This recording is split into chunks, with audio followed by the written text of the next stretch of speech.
সরকারি খালের নামে অন্যের জমিতে জোরপূর্বক খননের অভিযোগ। ভোগান্তিতে বরগুনার ৯ নং এম বালিয়াতলী ইউনিয়নবাসী। আমার এই জায়গায় রেকর্ডি জমির উঠে দিয়া সবসময় আর কি খাল নেওয়ার হারা ব্যবস্থা করতে আছে, তারা প্রভাবশালী হিসেবে আমরা পারি উঠতে আসি না।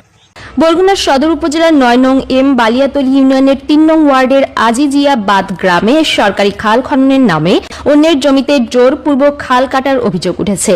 এতে করে ওই এলাকার জামাল খান সহ একাধিক পরিবার চরম ভোগান্তিতে পড়েছেন।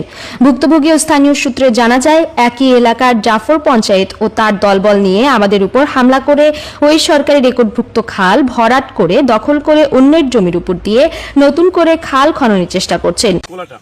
এই কোলাটায় দুইটা খাল আছে, সরকারি খাল, পিএস নকশা আছে, এসএও আছে, কিন্তু দুইটা খাল থাকা সত্ত্বেও খাল দুইটা থেকে পানি নামে না, মানুষের ক্ষমতাশীল ব্যক্তিরা বর্ডার দিয়ে রাখছে।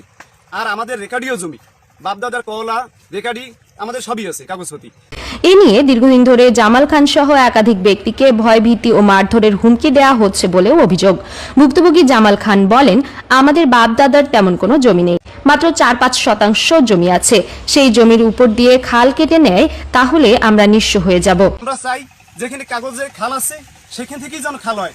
আমরা গরিব মানুষ, আমরা এতটুকু আমরা শান্তি থাকতে চাই। বাপদাদার 2 একর জমি পেয়েছি, সেই জমিটুকু মনে করেন যে তারা বিভিন্ন রকমের মনে করেন যে ক্ষমতা দেখাই যে তারা কাটতে লইয়ে যাইতেছে, কিন্তু আমরা খামু কি? আমাদের আছে কি? 2 একর জমি, তাও যদি তাদেরকে আমরা পানির জন্য ছাড়িয়ে দিই খাল থাকা সত্ত্বেও, তাহলে আমরা কি রকমের চলবো? এলাকাবাসীর দাবি, সরকারি খাল থাকলে তা সরকারি জমির উপর দিয়ে খনন করা হোক, অন্যের আবাদি জমি নষ্ট করে খাল কাটা যেন বন্ধ করা হয়। এ বিষয়ে দ্রুত প্রশাসনিক হস্তক্ষেপ চেয়েছেন তারা।